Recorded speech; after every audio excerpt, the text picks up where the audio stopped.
नमस्कार फरीदाबाद। माता पिता अपने बच्चों को पालते पोसते हैं और इसलिए बड़ा करते हैं ताकि बुढ़ापे में वो उनका सहारा बने, उनके लिए लाठी का काम करें। लेकिन जब कोई व्यक्ति अपनी वृद्ध माँ को अपने साथ नहीं रख पाए तो कैसे हालात पैदा होते हैं। परिवार के लोग खिलाफ खड़े हो जाएं, वो बच्चे सामने आ जाएं जिन बच्चों को पाल पोस कर पढ़ा लिखा कर बड़ा किया गया होता है। हमारे साथ आज स्टूडियो में मौजूद हैं यशवीर भाटी जी हमारे साथ हैं। भाटी जी, क्या मामला है, थोड़ा सा बताएं। जी, मैं अब गांव नरावली का रहने वाला हूं।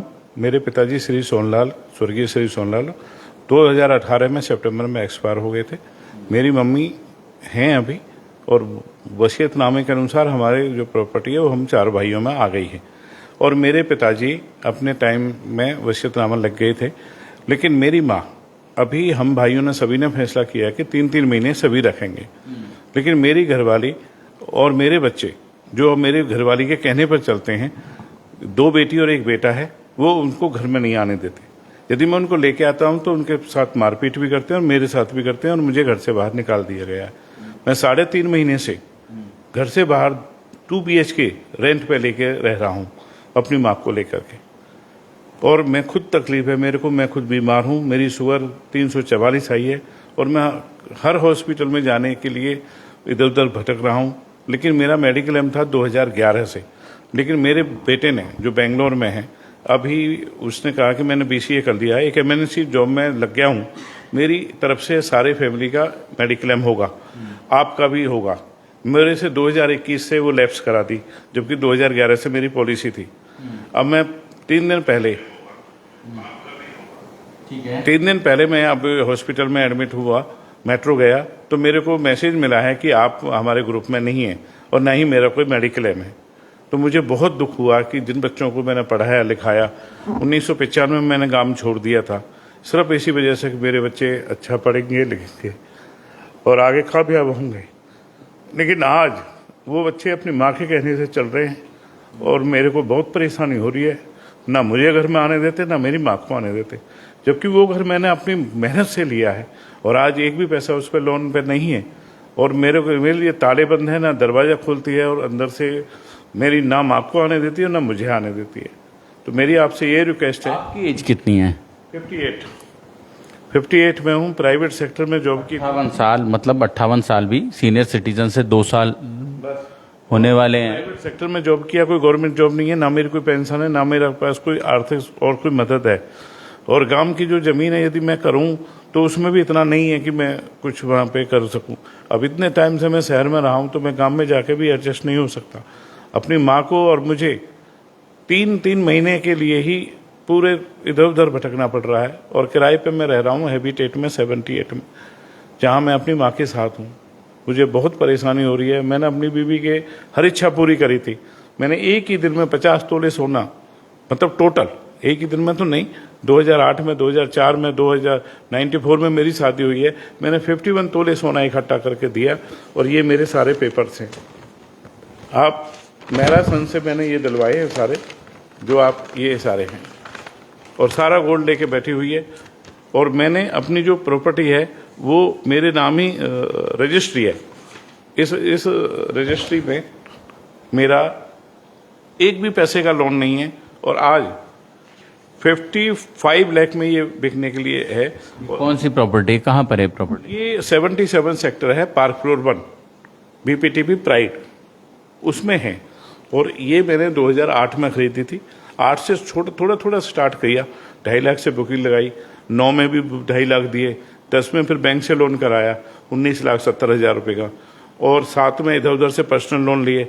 मैंने 45 उन्होंने टोटल मांगे थे। 2013 में मेरे को पोजीशन मिल गई, 14 में मेरी रजिस्ट्री हो गई, और 17 में मैं बच्चों को अपना एक ही स्कूल से, होली चाइल्ड पब्लिक स्कूल है सेक्टर 29 में, वहाँ से मैंने 12th कराई तीनों की। तब मैं वहाँ पे पहुँचा, और आज बच्चों को, बड़ी गुड़िया मेरी शादी हो चुकी है, बड़ी बेटी जो अभी माँ के कहने से मेरे को विरुद्ध है, उसकी भी एक बेटी है, लेकिन उसको M.Com मैंने कराया, छोटी ने MSc किया है, बेटे ने BCA किया है बेंगलोर से, और बेंगलोर ही जॉब लग गई है। और मेरे को झांसा देके मेडिक्लेम में हम कराएंगे, तो भी मैं 19 तारीख से एडमिट होने के लिए घूम रहा हूँ। मेरी तबीयत बहुत खराब है, लेकिन मुझे मेडिक्लेम नहीं मिल रहा है। और मेरा मेडिक्लेम जो 2011 से था वो लैप्स करा दिया। ये कहकर कि आपको करवाने की जरूरत नहीं, हम करवा लें। और मेरी 1 करोड़ रुपए की पॉलिसी है जो लाइफ इंश्योरेंस है। वो चाहते हैं कि ये पैसा मिल जाए, इसको ये घूमने दो, ये भटकता रहे, जल्दी मर जाए। मेरे भी कई बार दिमाग में आया कि क्या करूं, मैं आत्महत्या कर लूं, लेकिन बार बार ये मैं अभी परेशान होके आप लोगों के पास आया हूं कि मेरी थोड़ी सी गांव की भी प्रॉपर्टी है और यहाँ भी है, दोनों के होते हुए मेरा कोई लालच किसी को इससे ज़्यादा और क्या होगा कि मेरे नाम होते हुए फिर भी मेरी देखरेख नहीं कर रहे। इसलिए मेरी आप लोगों से रिक्वेस्ट है कि मेरी इस बात पे गौर किया जाए और मेरी जो प्रॉपर्टी है वो उनसे उनको बेदखल किया जाए। मैं नहीं चाहता कि वो मेरे किसी घर में रहें और मेरी गांव वाली जमीन के हकदार बने, क्योंकि जब मेरी अभी देखरेख ही नहीं कर रहे, पूत के पाप पालने में दिख जाते हैं। इतनी मेहनत और इतने प्रयास के बावजूद इतना किया, और आज बुढ़ापे में मेरे लिए ना तो कोई खाना है और ना मेरे पास 1 रुपया है और ना मैं किराया दे सकता और ना मैं अपनी तो यशवीर जी क्या कैसे करते हैं फिर परिवार में, जब खाना, माताजी भी हैं, माताजी भी 85 साल की हैं जैसा आप बता रहे हैं। प्रॉपर्टी डीलरी का काम कर रहा हूँ। कोई रेंट पे आता है उसे रेंट पे दिलवा देता हूँ, कोई इधर उधर सेल होता है उसे कर देता हूँ, तो 1 आध महीने में 1 आध निकल जाता है, उसी से मेरा काम चल रहा है। कोई फिक्स इनकम नहीं है बिल्कुल। आज मेरी जेब में 1 रुपया भी नहीं है, मैं खाली जेब हूँ बिल्कुल, और मुझे बहुत ज्यादा परेशानी हो रही है। मैं अपनी ओर से यही कहना चाहता हूं कि इतना कुछ करने के बावजूद 2 बेटी हैं, 1 बेटा है, वो सब अपनी माँ की सुनते हैं, उनकी तरफ है। सांभर इडली डोसा वो बना के खिला देती है तो उसकी तरफ भी बोलते हैं, मेरी कोई नहीं सुनता है। और मेरी माँ का रसोई पर आधिपत्य होता है तो बच्चों को भी लगता है कि माँ से इसे माँ ही कर रही है सब कुछ, माँ ही नहीं सब कुछ उनको दिया है। और मैं अपनी माँ की सेवा भी नहीं कर सकता। हम 4 भाई हैं, सबसे बड़ा मैं हूं। मेरी अपनी घरवाली और मेरे बच्चे मेरी माँ की देखरेख भी नहीं कर सकते, और ना ही मेरे को कुछ किसी भी तरह से माँ के पास जाने देते, मुझको गाली गलौच और करते हैं। और इसमें सबसे बड़ा रोल मेरी घरवाली का है, जो अपने आप में हमेशा ही उल्टी बोलती है, माँ से भी और मुझसे भी। वो नहीं चाहती कि घर में वो आए, और इसलिए मुझे भी बाहर किया हुआ है। तो मेरी आपसे रिक्वेस्ट है, बुजुर्ग होने के नाते, मैं भी कम बुजुर्ग नहीं है, और मेरी माँ 85 की एज की है, वो क्या मेरी सेवा करेगी और क्या खाना बनाएगी। मुझे खुद उनकी सेवा करनी पड़ रही है और मेरे पास और कोई साधन नहीं है। तो इसलिए रिक्वेस्ट है आप सभी से, प्लीज इस पर थोड़ा सा फोकस किया जाए और मेरे को न्याय दिलाया जाए। फरीदाबाद जो हम समझ पा रहे हैं और शायद आप भी समझ पा रहे हैं, जब परिवार की जो गाड़ी होती है उसमें पति पत्नी दोनों मिलकर काम करते हैं, पति बाहर से शिकार मार कर लाता है, पत्नी उसे पकाती है, जो आदिम व्यवस्था है परिवार की, वहाँ कहीं ना कहीं वो जो आदिम व्यवस्था है वो टूटी है। और यशवीर जी ने लगातार अपने जीवन भर जो पैसा इकट्ठा किया, जो कमाया, वो कमाकर उन बच्चों के लिए छत जुटाने में, उनकी उच्च शिक्षा के लिए, उनके खान पान के लिए वो सब खर्च कर दिया। बीवी के लिए जैसा बता रहे हैं कि 51 तोले सोना, 51 तोले सोना मतलब समझें कि और भी कुछ नहीं तो 25 लाख रुपए का होगा जी। 11 तोले मेरी मम्मी ने, मेरी शादी पे 11 तोले था, फिर वो उसका कई कहना था कि मुझे गोल्ड चाहिए। मैं बीच बीच में करते, मैंने एक ही दिन में, ये मेरे पेपर है मैरासन से, 236 ग्राम यानी फिर 20 ग्राम 67 तोले का हार, 67 ग्राम का हार, इन सबको मिला के आज मेरे पास टोटल 51 तोले है जो मैंने उसको दे चुका हूं। और वो अंदर रखे बैठी है, ससुराल में मेरे पहुंचाया हुआ है, मुझे नहीं पता ना मेरे पास है, सब कुछ हड़पे हुए है, किसी भी तरह की कोई घर में नहीं आने देती है। और इसमें जो मेंटेनेंस है वो मैंने भरा है, मेंटेनेंस का 8,20,000 रुपये टोटल गया है, जो मैंने सारा भरा है। यहाँ आप देख सकते हैं कि आज तक का जो मेंटेनेंस है। तो आप रिश्तेदारों के माध्यम से कोई सामाजिक बात नहीं करते हैं, उनसे कहते नहीं है कि भाई क्या कर रही हो तुम? रिश्तेदार तो ये और कहते हैं कि तुम नहीं चढ़ाया है इनको, तुमने इतनी सारी सहूलियत दी है। मेरे भाई भी यही कहते हैं, मैंने उनकी तरफ ध्यान नहीं दिया। उनकी मांगों को मैंने नहीं सुना, लेकिन मैंने इनकी पूरी मांग करी। और वो सब मेरे को ही दोष देते हैं कि तूने ही चढ़ाया है, तूने सारी ख्वाहिश पूरी करी है, और अब ये इतने हो गए हैं कि अब तेरी भी नहीं सुनते। तो इस बात का दोषी तो मुझे ही ठहराते हैं। मेरे जो रिश्तेदार हैं, जो मेरे भाई बंधु हैं या मेरे परिवार है, वो यही कहता है कि भाई तुमने ही चढ़ाया है, इतने लायक नहीं थे ये जितना तुमने इनकी हर एक चीज़ टाइम पे सुविधा दी, टाइम पे पढ़ाई लिखाई, टाइम पे जो भी कुछ इन्होंने मांगा मैंने पूरे करने की कोशिश करी। एक किसी भी रूप में उनको कोई परेशानी ना हो। जो परेशानियां मैंने झेली वो मेरे बच्चे ना झेलें। हर एक माँ बाप का यही हो रहता है सपना, और मेरा भी यही सपना था। लेकिन आज मैं बहुत दुखी हूँ, मेरी कोई नहीं सुन रहा है, और मेरे रिश्तेदार परिवार भी यही कहता है जी हम इसमें कुछ नहीं कर सकते। परिवारों में लगातार इस तरह का जो विखंडन है वो पैदा हो रहा है फरीदाबाद, और लगातार ऐसे जो मैट्रिमोनियल के केसेस हैं वो बढ़ रहे हैं। आप ये समझें कि बार बार मीडिया के पास लोग आते हैं, और जैसा ये दीपक यादव जी हैं वो कह रहे हैं कि आप गलत लोगों के पास हैं, मीडिया के पास इसके लिए नहीं जाना चाहिए। हम भी ये मानते हैं कि ये जो मसले हैं ये मसले परिवार के मसले हैं, और काउंसलिंग के माध्यम से परिवार को बैठकर इस तरह के मसलों को सुलझा लेना चाहिए आपस में।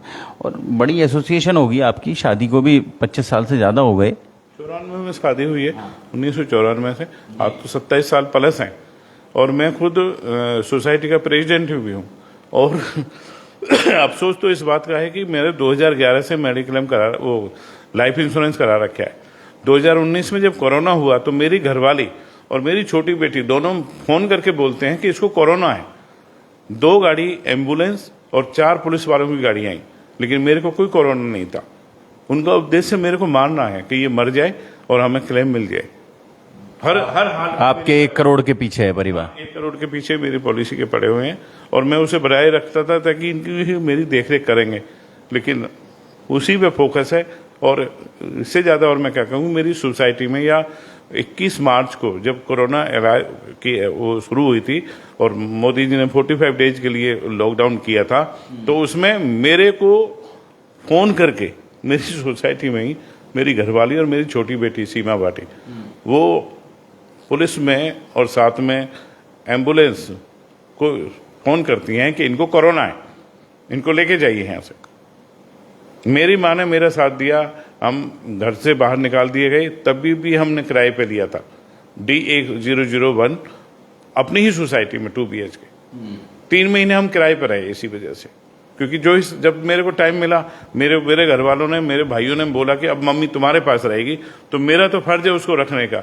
अब मेरी घरवाली, मेरे बच्चे नहीं एंट्री देते, तो मुझे किराए पर रहना पड़ रहा है। माँ को लेकर किराए पर रहना पड़ा। ये 3 साल हो गए जिसी बात को कि जब भी मेरा हिस्सा, मेरा टाइम आता है 3 महीने का, तो मैं दूसरी जगह रखता हूँ और किराए पर रहता हूँ। पर आज इतनी हालत खराब है कि मैं खुद भी बीमार हूँ और ना ही मैं उनकी सेवा कर। जब माता जी दूसरी जगह चले जाएंगे, दूसरे भाई के पास चले जाएंगे, तो फिर उस समय क्या होगा? ये आपको घर में एंट्री मिल जाए? करता था, अब तक तो मैं चला ही जाया करता था, वापिस चला जाता था, लेकिन अब मम्मी भी वापिस चली गई हैं, लेकिन फिर भी नहीं आने देती है अब तो घर में। मेरी भी एंट्री बंद कर दी आज उसने। आप मेरे साथ चल सकते हैं, दरवाजा कितना भी खटखटाइए, मेरे लिए नहीं खोलते वो। आपके लिए दरवाज़ा नहीं खुलता है। फरीदाबाद बहुत संकट का समय होता है, ऐसे समय में जब आदमी जीवन संध्या की तरफ बढ़ रहा होता है, जब उसके अंग काम करना बंद कर रहे होते हैं, शरीर जो है वो थकान महसूस कर रहा होता है, शरीर के भीतर की जो शक्ति है वो लगभग खत्म होने की ओर बढ़ रही होती है। ऐसे में उसे एक आश्रय की तलाश होती है, सहारे की तलाश होती है, और ऐसे समय में अगर परिवार उसका साथ छोड़ दे, आप सोचें ये तो फिर भी कम उम्र के हैं, माताजी की, इनकी माताजी जो 85 साल की हैं, उनकी क्या स्थिति होती होगी ऐसे समय में, जब वो अपने ऊपर इतना बड़ा ग्रह कलेश होते हुए देखती होंगी। वो बहुत बहुत ज़्यादा भीतर से द्रवित होती होंगी।